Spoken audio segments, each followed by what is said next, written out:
Good afternoon, and welcome to the fiscal 2025 fourth quarter Hewlett Packard Enterprise earnings conference call. All participants will be in a listen-only mode. Should you need assistance, please signal a conference specialist by pressing the star key followed by 0. After today's presentation, there will be an opportunity to ask questions. To ask a question, you may press star, then 1 on a touch-tone phone. To withdraw your question, please press star, then 2. Please note, this event is being recorded. I would now like to turn the conference over to Paul Glazer, Head of Investor Relations. Please go ahead. Good afternoon.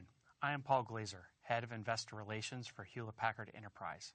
I would like to welcome you to our fiscal 2025 fourth quarter earnings conference call with Antonio Neri, HPE's President and Chief Executive Officer, and Marie Myers, HPE's Chief Financial Officer. Before handing the call to Antonio, let me remind you that this call is being webcast. A replay of the webcast will be available shortly after the call concludes. We have posted the press release and the slide presentation accompanying the release on our HPE Investor Relations webpage. Elements of the financial information referenced on this call are forward-looking and are based on our best view of the world and our businesses as we see them today. HPE assumes no obligation and does not intend to update any such forward-looking statements. We also note that the financial information discussed on this call reflects estimates based on information available at this time and could differ materially from the amounts ultimately reported in HPE's annual report on Form 10-K for the fiscal quarter ended October 31st, 2025. For more detailed information, please see the disclaimers on the earnings materials relating to forward-looking statements that involve risks, uncertainties, and assumptions. Please refer to HPE's filings with the SEC for a discussion of these risks. For financial information we have expressed on a non-GAAP basis, we have provided reconciliations to the comparable GAAP information on our website. Please refer to the tables and slide presentation accompanying today's earnings release on our website for details. Throughout this conference call, all revenue growth rates, unless noted otherwise, are presented on a year-over-year basis and adjusted to exclude the impact of currency. Antonio and Marie will be referencing our earnings presentation in their prepared comments. With that, let me turn it over to Antonio. Thank you, Paul. Good afternoon, everyone. HPE finished a transformative year with a record quarter of profitable growth and disciplined execution. Q4 revenue of $9.7 billion increased 14% year over year, with non-GAAP operating profits growing faster, up 26% year over year. Non-GAAP operating margin was a record high at 12.2%, including server around 10% and networking at 23%, matching the high end of our expectations. Non-GAAP diluted net earnings per share of 62 cents exceeded the high end of our guidance. Stronger profitability also resulted in higher-than-expected free cash flow of $1.9 billion for the quarter, capping a solid fiscal year 25 performance. The underlying demand environment was strong throughout the quarter, with orders growing faster than revenues. We saw an acceleration in orders in the last weeks of the quarter, signaling solid demand for our portfolio. The strong finish, coupled with the steps we have taken throughout the year to transform our company, positions us well in 2026.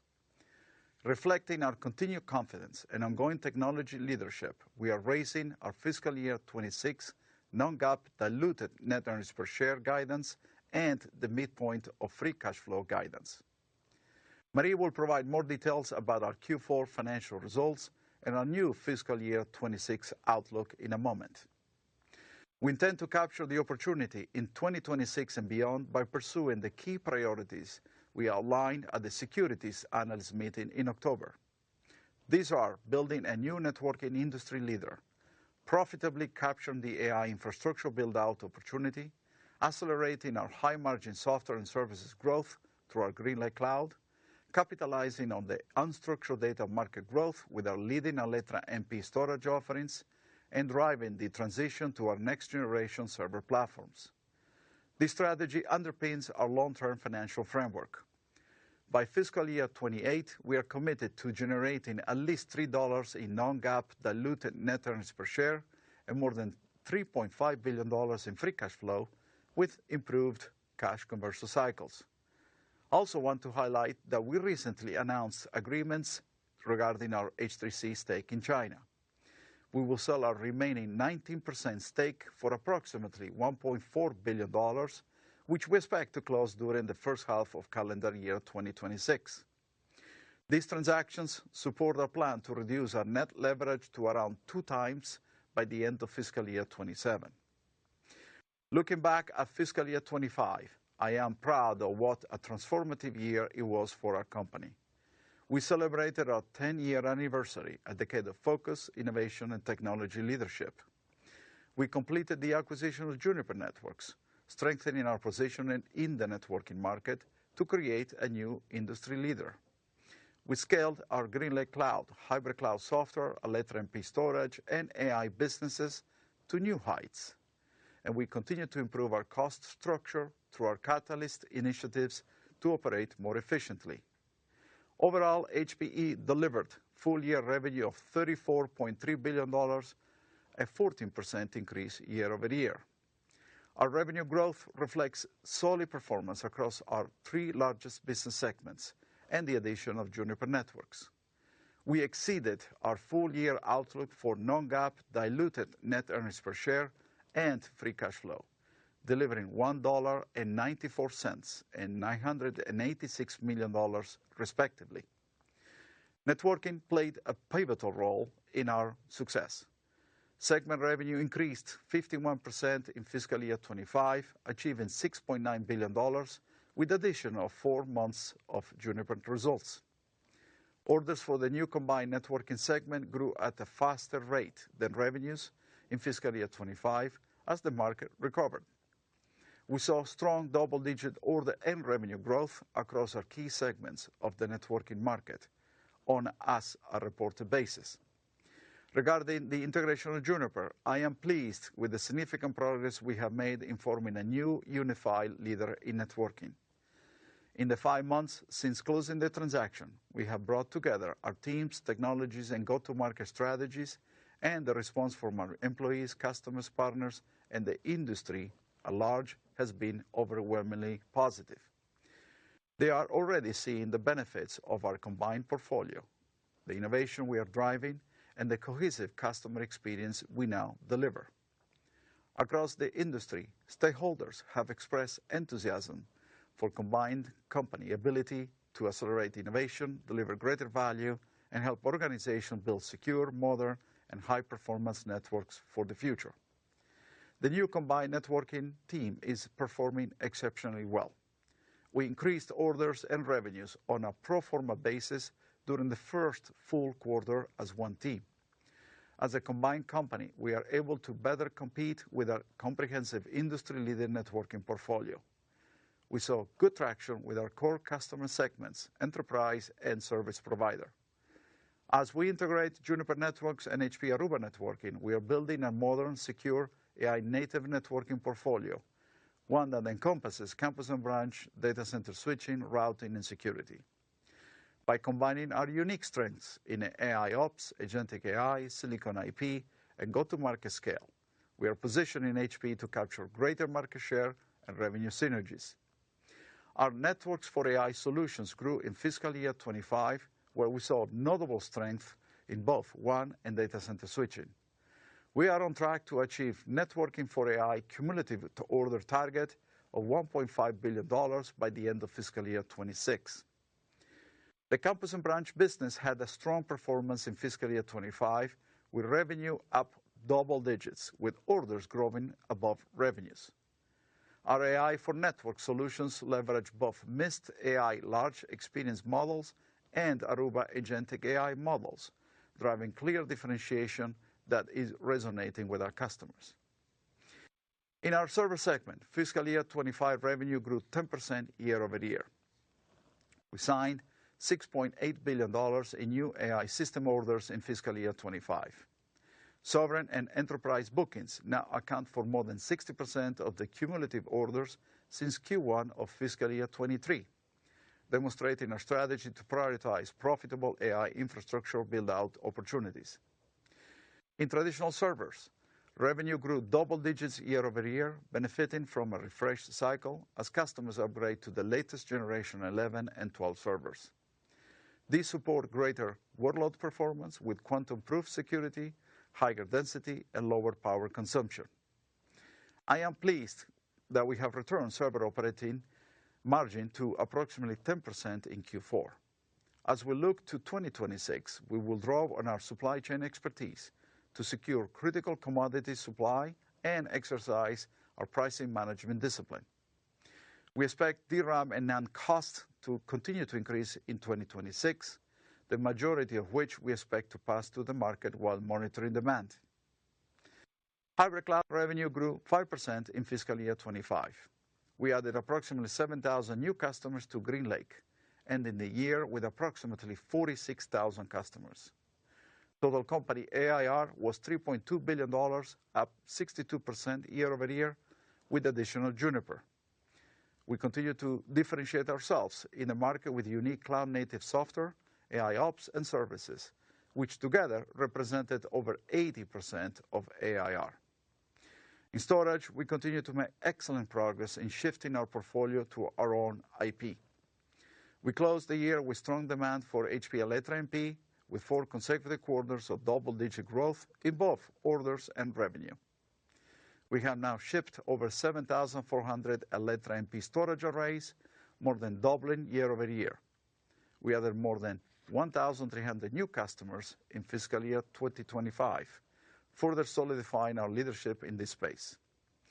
Demand for our newer differentiated private cloud solutions, Private Cloud AI, and Private Cloud for Virtualization with our HP Morpheus VM Essential software ramped throughout the year.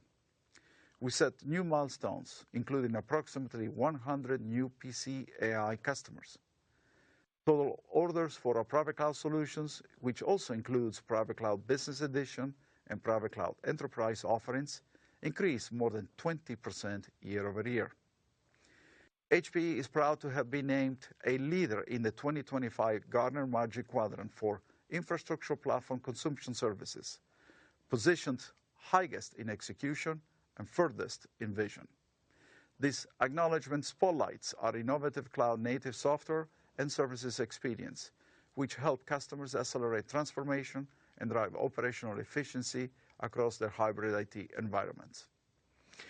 This week, more than 5,000 attendees participated in our HP Discover Barcelona customer and partner event. We introduced new innovations and demonstrated the considerable progress we have made in bringing together HPE and Juniper in a short period of time. For example, in AI for networks, we announced new AI ops capabilities and common infrastructure products that deliver a consistent self-driving experience across both HP Aruba Networking Central and HP Juniper Networking Mist cloud platforms. This is an important milestone in achieving a unified experience across campus and branch and demonstrates our commitment to quickly cross-pollinating our platforms and driving common infrastructure products for investment protection. In Networks for AI, we announced the first OEM switch to leverage Broadcom Tomahawk 6 silicon. To address performance-hungry computing for AI inferencing, our new HP Juniper Networking Data Center switch connects GPUs within data centers with the world's highest performance Ultra Ethernet transport-ready switch, delivering 102.4 terabits per second total capacity. And our new HP Juniper Multi-Service Edge Router brings AI inferencing closer to the source of data generation, with performance up to 1.6 terabits per second with full duplex 400 gigabits per second connectivity. Also in Barcelona, we extended the NVIDIA AI Computing by HP portfolio, introducing new solutions for AI factory scale and performance. In HPE's AI factory networking solutions, we introduced the new HP Juniper Networking Edge on-ramp and long-haul data center interconnect with our HP Juniper Networking MX and PTX high-speed routing platforms. Integrating our Juniper routing solutions with NVIDIA Spectrum X Ethernet networking and NVIDIA BlueField 3 DPUs enables high-speed, secure, and efficient edge on-ramp and AI data center interconnect use cases. We also announced the first AMD Helios AI rack scale architecture with integrated HPE Juniper scale-up Ethernet networking. The solution leverages purpose-built HPE Juniper networking data center infrastructure and software to accelerate performance and deployment of at-scale AI training and inferencing for cloud service providers and sovereign clouds. In storage, we announced new solutions to accelerate AI data pipelines. The new HPE Alletra Storage MP X10000 data intelligent nodes transform the X10000 into an active data layer that enriches data in real time for AI pipelines. Finally, last month at Supercomputing 2025, we demonstrated our next-generation liquid-cooled Cray GX and supercomputing platform at data center scale. We have already won contracts to build 5 large sovereign systems utilizing this technology, including a second-generation exascale AI supercomputer for the United States Department of Energy. These announcements highlight the strength of our innovation to deliver the best networking, AI, and cloud solutions for our customers and partners. As I reflect on the past year, I want to highlight a few critical milestones we have achieved as a company. First, we repositioned our business, creating a new networking leader by combining the strength of HPE Aruba Networking and Juniper Networks.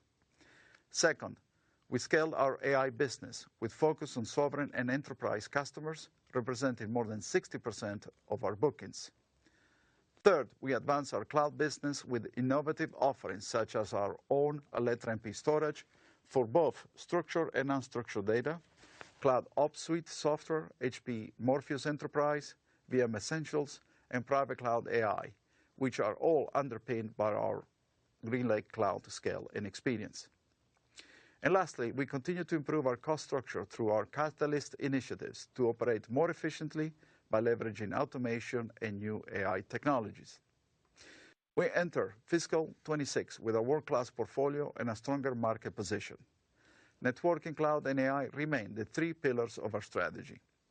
Our organic investments are focused on higher margin opportunities, and with a disciplined approach to the Juniper integration, we are positioned to accelerate value for shareholders. On behalf of the HPE management team, I want to thank our customers, partners, and team members for their dedication this year. Your support has been instrumental in making fiscal 25 a transformative year for HPE. We look forward to successfully executing on our strategy to achieve our fiscal 26 and long-term plan commitments to our shareholders.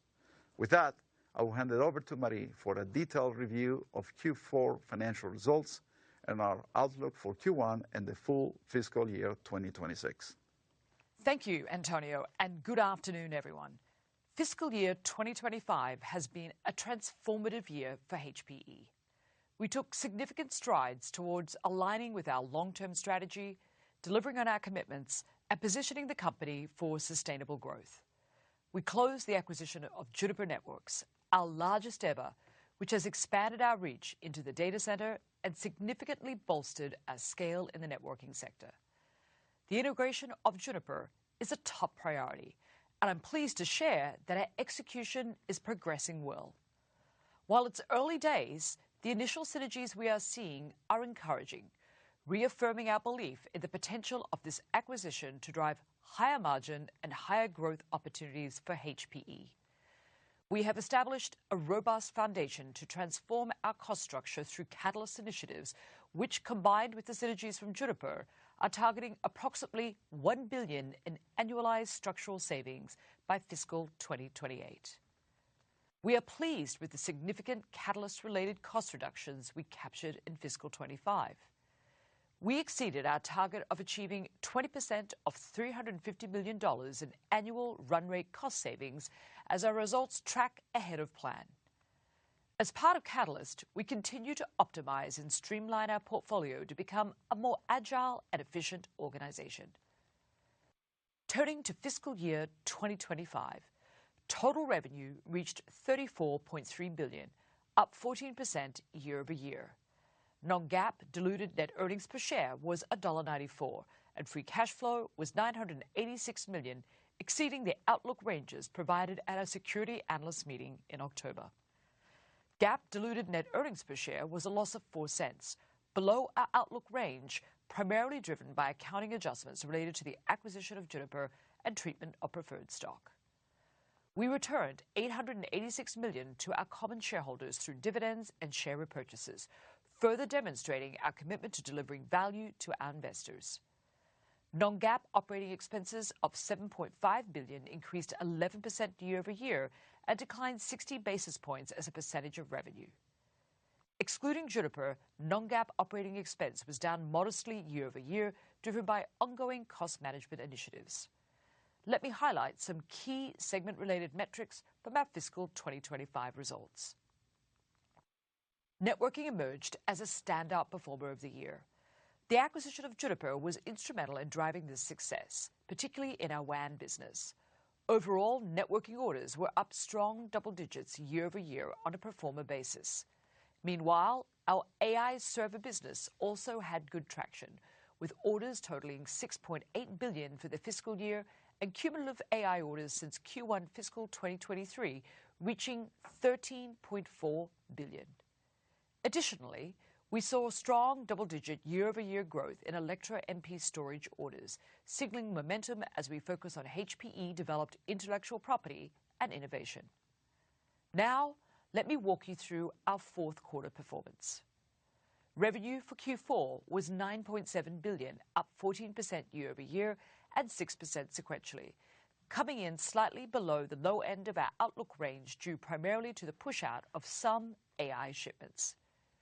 This growth was primarily driven by our acquisition of Juniper Networks and robust performance in the HPE Aruba networking, partially offset by declines in server and hybrid cloud revenue. Our Q4 profitability was another highlight of the quarter. Non-GAAP gross margin reached a record 36%, driven by a favorable mix shift to networking, stable gross margins across our three largest business segments, and disciplined pricing strategies. Non-GAAP operating expenses rose 40% year-over-year, primarily driven by the acquisition of Juniper. Excluding Juniper, non-GAAP operating expenses increased by 3%, reflecting our ongoing efforts to streamline our cost structure and maintain disciplined management of discretionary spending. Non-GAAP operating margin expanded to 12%, an improvement of 110 basis points year-over-year and 370 basis points sequentially. These improvements were supported by our Catalyst cost savings and Juniper synergies. For the quarter, our non-GAAP diluted net EPS was 62 cents, exceeding the high end of our guidance, while GAAP diluted net EPS was 11 cents. The difference reflects the exclusion of certain items, including amortization of intangible assets, Juniper-related acquisition costs, stock-based compensation expense, and cost reduction plan expense, partially offset by adjustments for taxes and other adjustments. Our annualized revenue run rate, or ARR, grew by 62% year-over-year, reaching $3.2 billion. This growth reflects the strength of our GreenLake platform, the accelerating adoption of our software solutions, and the incremental contributions from Juniper. GreenLake continues to grow its footprint, adding around 2,000 new customers in the quarter, bringing our total to approximately 46,000 customers by year-end. I'm particularly pleased with our Q4 free cash flow of $1.9 billion, well above our expectations, bolstered by strong Juniper collections and better-than-expected profitability. Now let me provide some color by segment, starting with networking, which is the cornerstone of our transformation strategy. HPE is uniquely positioned to lead in the networking market, offering an industry-leading, secure, AI-native networking portfolio that spans campus and branch, data center switching, routing, and security solutions. In Q4, networking generated revenue of $2.8 billion, representing a 150% year-over-year increase and a 62% sequential growth. Q4 revenue benefited from the first full quarter contribution of Juniper results, alongside continued growth in our HPE Aruba networking business. We saw double-digit growth pro forma year-over-year across WAN, campus and branch, and security. We are particularly encouraged by the profitability of this newly consolidated networking business, which delivered an operating margin of 23%. While this represents a 140 basis point decline year over year, it marks a 220 basis point improvement quarter over quarter, driven by robust gross margin performance and higher revenue. Although we will not report Juniper's results separately going forward, we are pleased to note that integration synergies have already been materializing, enabling Juniper to deliver an 8-year high in operating profit margin during Q4. We remain focused on continuing to unlock the value of this integration. We are combining our two networking sales teams into a unified organization and implementing a new sales coverage model to drive efficiency and alignment. Starting in January, we will also introduce a unified sales compensation plan, promoting consistency across the integrated networking team. These actions position us well to build on the momentum we have established and capitalize on the significant market opportunities ahead.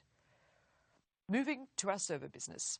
In Q4, server revenue totaled $4.5 billion, representing a 5% decline year over year and a 10% sequential decrease.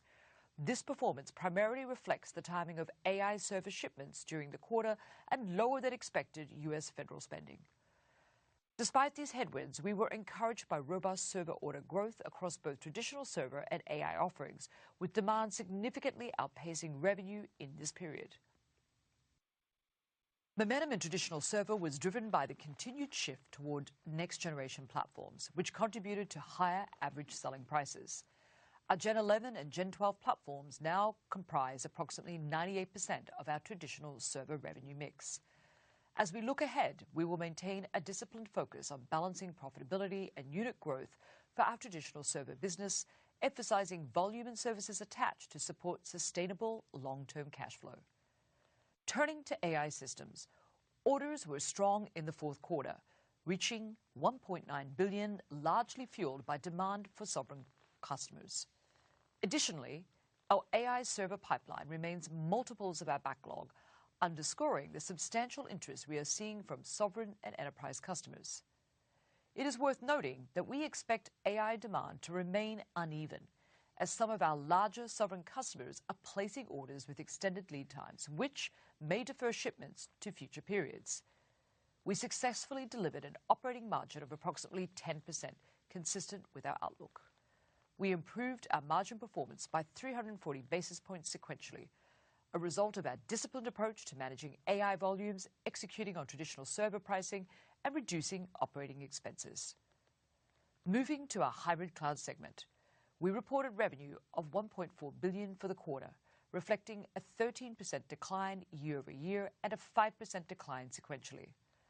While below our outlook for flattish revenue quarter over quarter, this performance reflected our strategy to sharpen our focus on higher margin HPE-developed solutions while intentionally reducing our exposure to low-margin, non-IP-related businesses.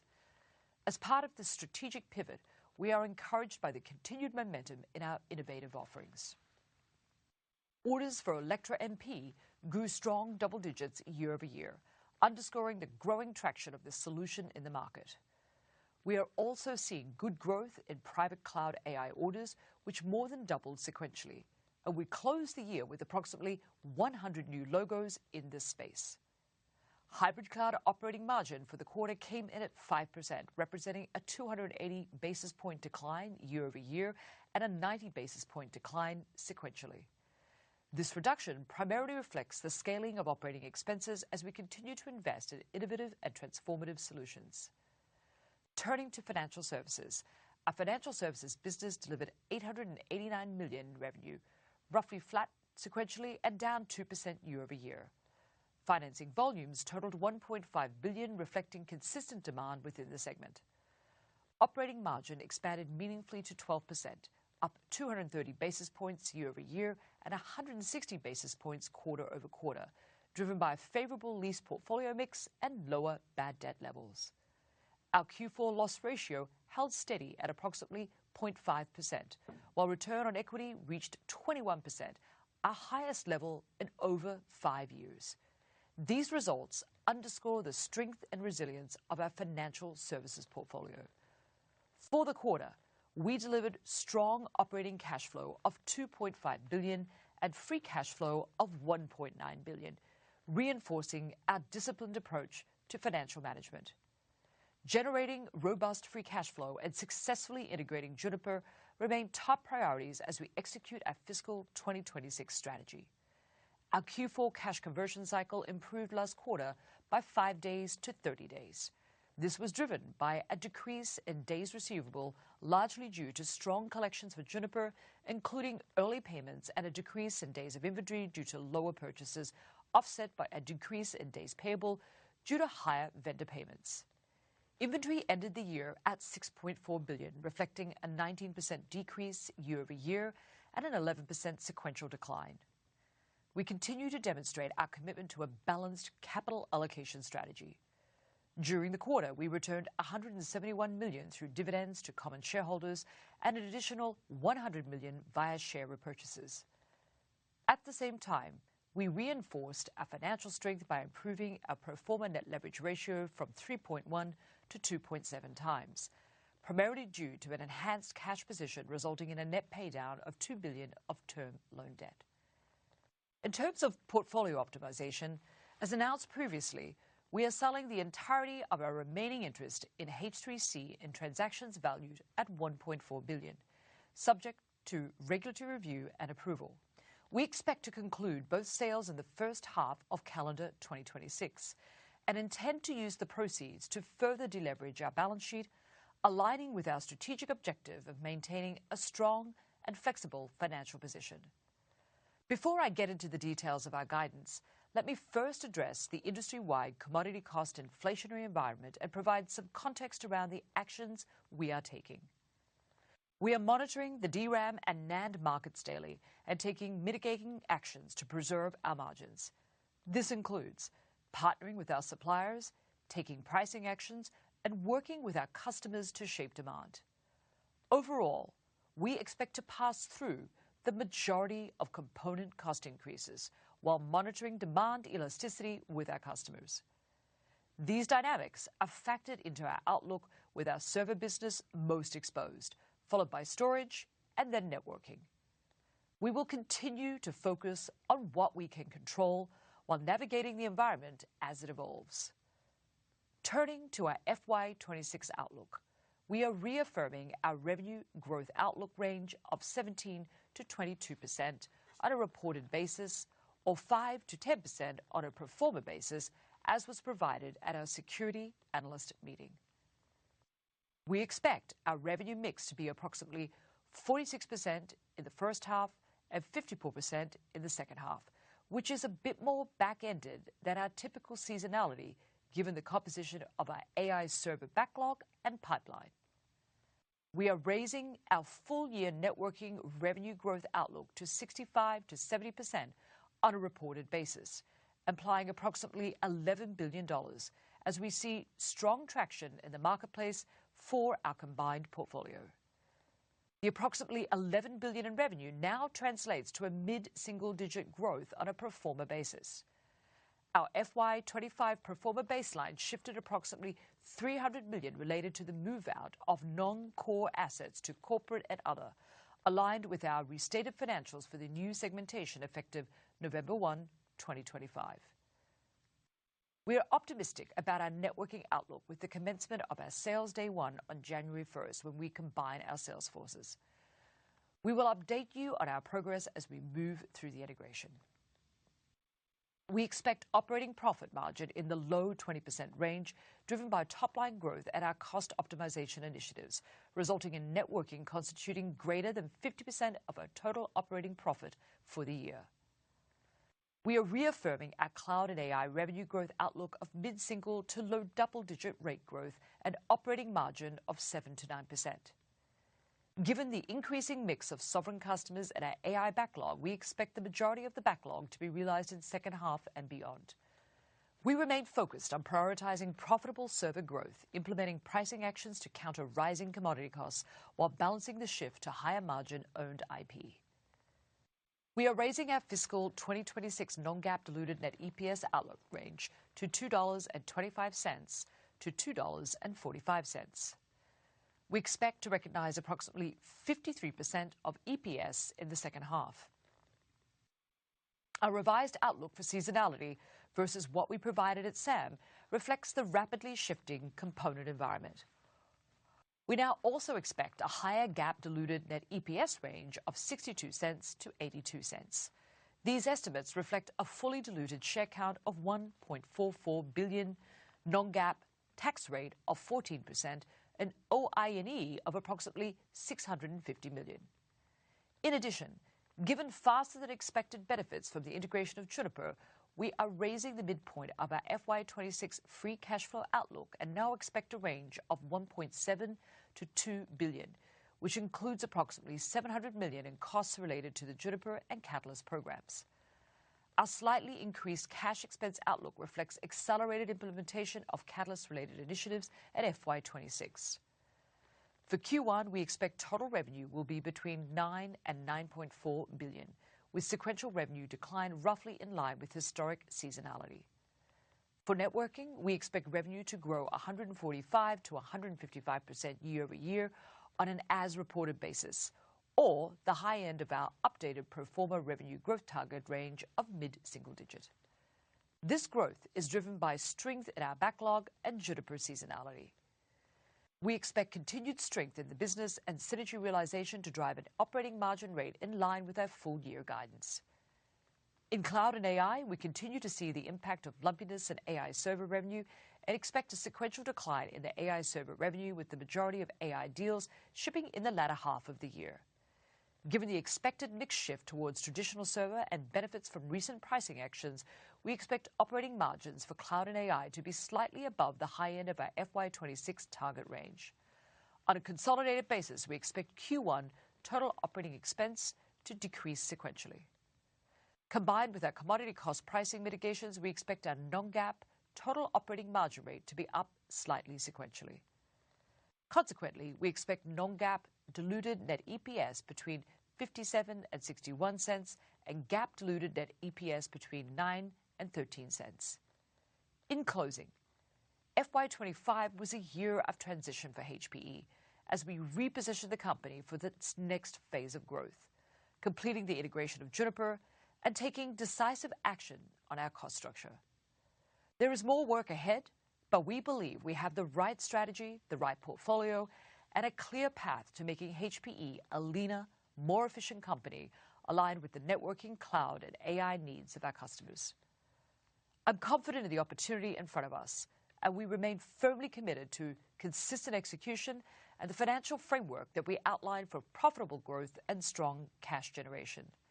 With that, I'll turn the call back to the operator to begin the Q&A. Thank you. Thank you. We will now begin the question and answer session. To ask a question, you may press star, then 1 on your touchtone phone.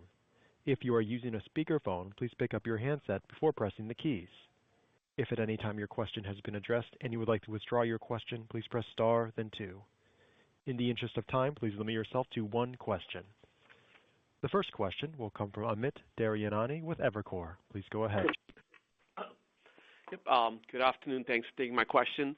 I guess if I look at the fiscal 26 EPS free cash flow guide, you folks are kind of raising both those numbers while revenue guide is relatively unchanged.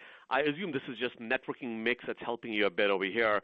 But can you spend just some time talking more about how are you thinking about the memory headwinds in the fiscal guide versus what you were expecting back at SAM? And how do you think this memory cycle ends up being different versus what we saw back in 17, 18? That'd be really helpful. Thank you. Well, good afternoon, Amit. This is Antonio. I will start and then Marie will provide further details. Look, we are very confident in the new guide we provided, which obviously raises the EPS and the free cash flow. And it has to do with a combination of the mix of the business, obviously networking revenue increased now to the mid-single digits, and the continuous actions that we take across the company, right? Catalyst is slightly ahead of what we wanted to be. But net, the driver of this is all the execution that we have seen now in Juniper. Now we are a networking-centric company, clearly drives, all of that. And then on the component side, look, it looks a little bit the early part of the COVID timeframe with is all about the allocation of supply as we go forward. That drives cost increases. We already, by the way, Amit, have implemented price increases in the month of November, so that's already in place. And we have very strong capabilities in our supply chain to secure the allocation of components we need, and we have discipline in passing through the cost through our pricing, which again we already did in November. Everything we know as of today is in our guide. So what we know today is already included in the guide for both revenue and EPS. And Ahmed, good afternoon. Maybe I'll just add, just to clarify on the guide itself. So you're correct, we did raise the guide, the midpoint by 5 cents, and that's actually driven by the revenue that moved out of Q4 into Q1. So we've got some profit benefit there. And also, as you correctly said, some of the stronger networking backlog that we're seeing. So overall, look, it's a prudent guide. If we can do better, we will. And, you know, we're pleased with the cash flow as well. I think that's a great example of just some of the strengths that we saw in Juniper collections in Q4, because we had very good cash flow in Q4, and that's actually trickling through into 26 as well. So overall, they're the two drivers of the increases in the guides, Ahmed. Very good. Thank you, Amit. Operator, next question, please. The next question will come from Samik Chatterjee with JP Morgan. Please go ahead. Hi, thanks for taking my question. I guess, Antonio, just following up on the response to Amit's question, you did talk about acceleration in orders towards the end of the quarter, and you're referring to price increases in November. Maybe if you can just sort of help us in terms of how you're interpreting the increase in orders that you saw towards the end of the quarter, and do you see sort of them largely being in response to price actions you were going to take in November? Just trying to understand what the drivers are, what you're seeing at your end. Thank you. Yeah, thank you, Samik. We saw a very linear quarter in Q4, and in the last few weeks, we saw an acceleration of that, and it's true across the entire portfolio. Look, we closed the first quarter as a fully integrated networking business. The commodity cost has limited impact in the networking business because obviously DRAM and NAND are not really applicable to the networking business. And that business did really, really well. We saw orders growing faster than the revenue there. Then we saw a continued momentum in our latent MP storage with double-digit year-over-year growth in both orders and revenues. And then the traditional server business orders did well. You know, it's early to say if there was a pull-in of sorts on demand, but I will tell you that we felt prudent at this point in time, considering the early signals we got from our suppliers on DRAM, to take the actions on pricing. And we expect that the NAND part will follow in 2026, and therefore we will do the same. The customers obviously have budgets that end on December 31st. Most of the customers are on calendar year budgets. And so you should normally expect an acceleration of orders in the last part of the year. But, you know, we have conversation with customers about what we expect on commodities so they can make the right decisions and place the right orders. We really focus on conversion short term versus guaranteeing pricing long term, because obviously all our agreements have price protection. And therefore we will be very upfront with customers, you know, when to place the orders and what to expect in terms of supply. Very good. Thank you, Samik. All right, operator, next question, please. Next question will come from Tim Long with Barclays. Please go ahead. Thank you. Wanted to ask on the ARR and the GreenLake side, if I could. You know, could you just talk a little bit about traction you're seeing with the as-a-service models more broadly?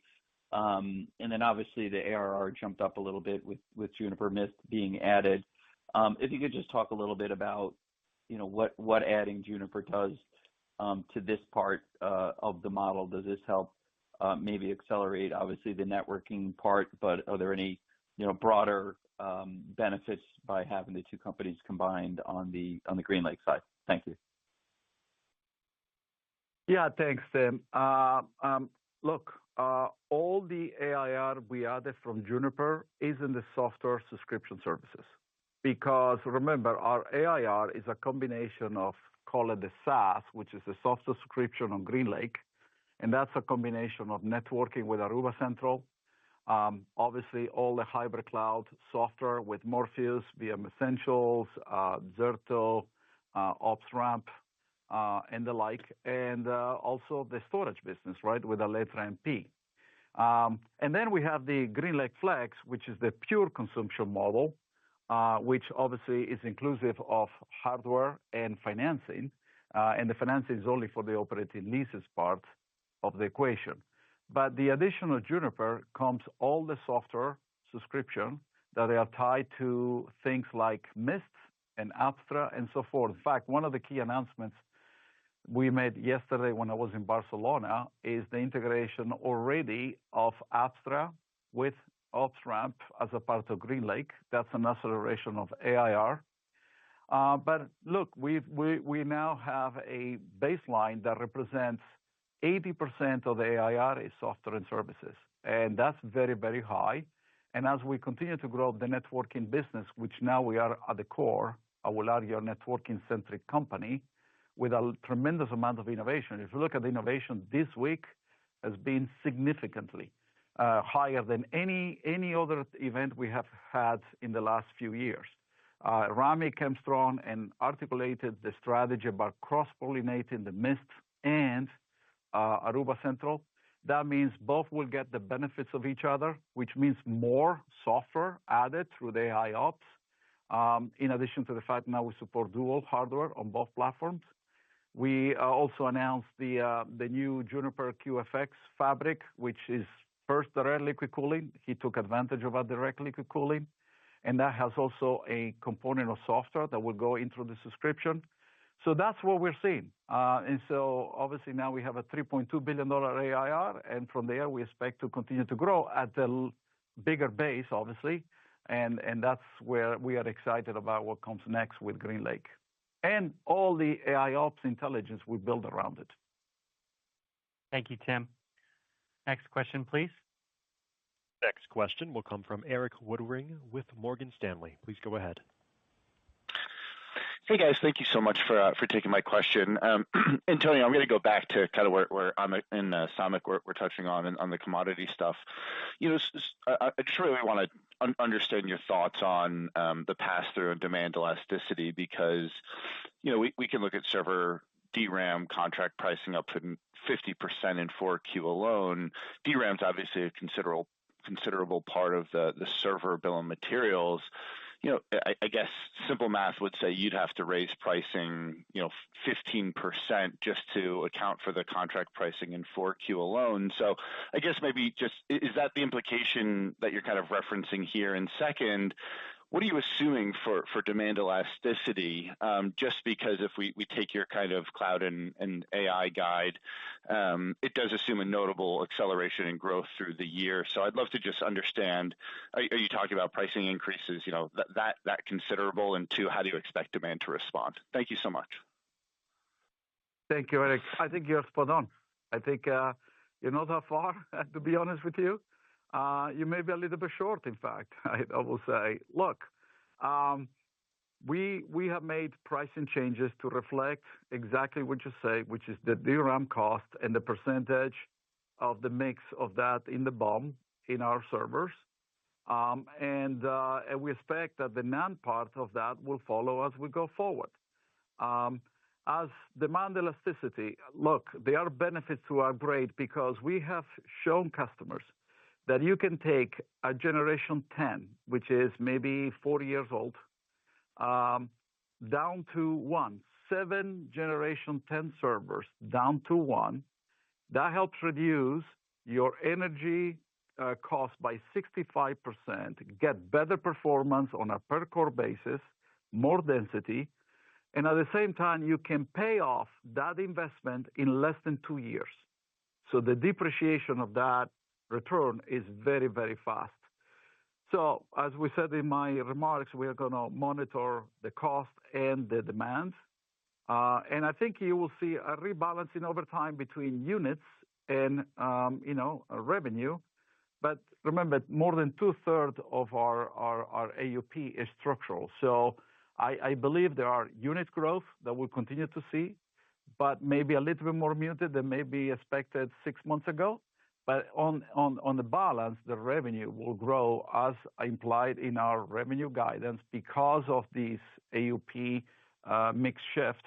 And I think you're spot on in your thesis.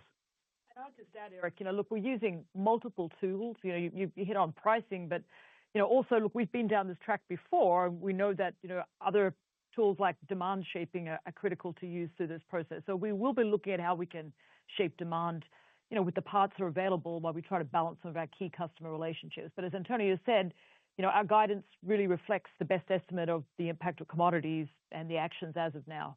And by the way, another point, Eric, is that when we have frame agreements, think about large enterprises that buy on a catalog of pre-configured products.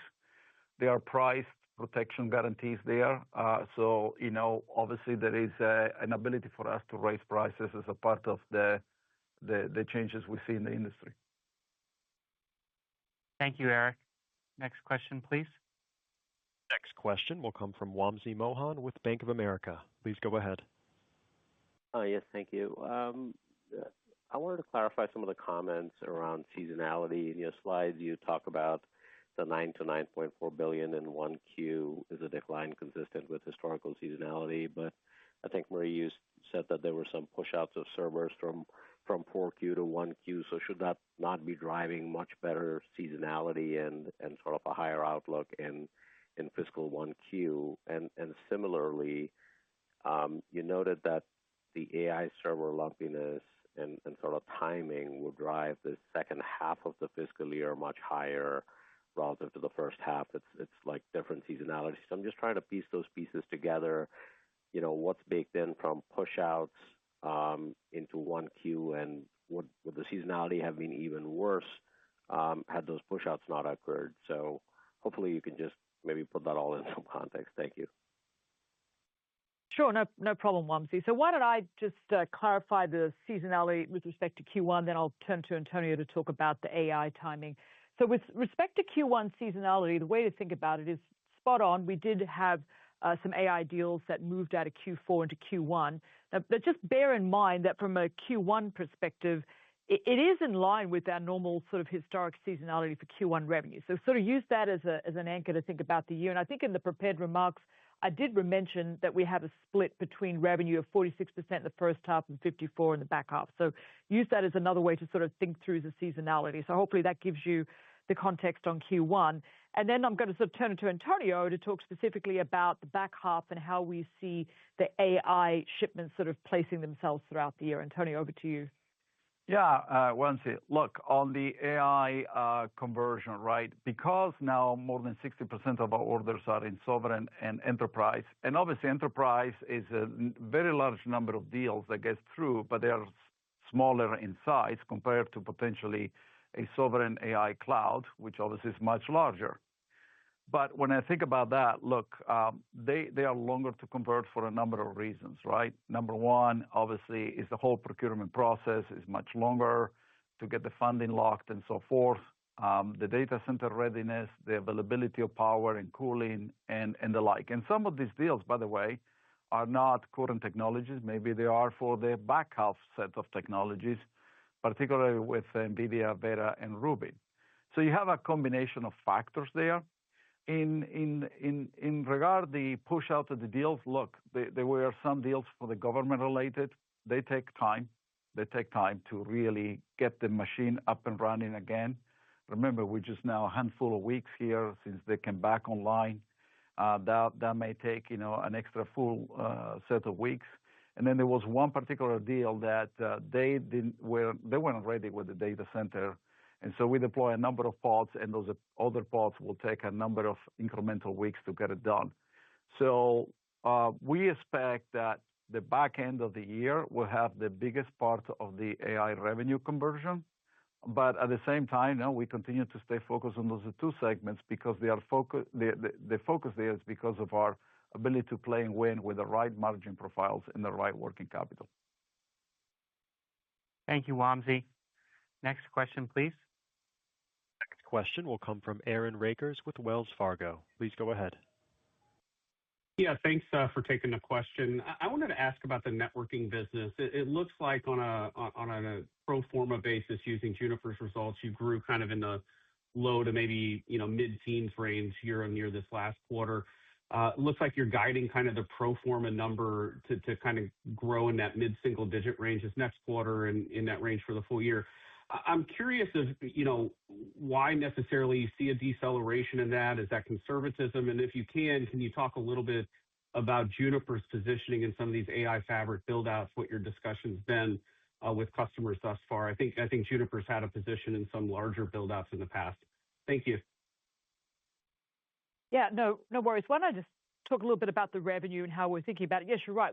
Look, really pleased with the results, I'd say, for Q4, both in terms of both revenue and operating margins for the business. I think you're seeing the transformative power of those two networking companies coming together and just, what we can drive here. What I would say is you think about, the rest of the year, we have kept revenue, we did raise revenue actually in terms of the range that we gave you for networking. And a couple of things just to bear in mind. We do have a critical milestone in the integration that's taking place in this current quarter, which is actually the integration of both of the sales forces. So, it's early days, and I think at this point, we've got a prudent outlook given where we're at relative to the integration itself. So, a couple of things just to bear in mind in terms of drivers. There is some seasonality I mentioned earlier. We see some commodity pressures that you heard us talk about on the call. And then obviously we've got the product mix in terms of a bit more cloud and AI. But I'd say overall, we're comfortable with the guide that we've given you so far for networking for the year.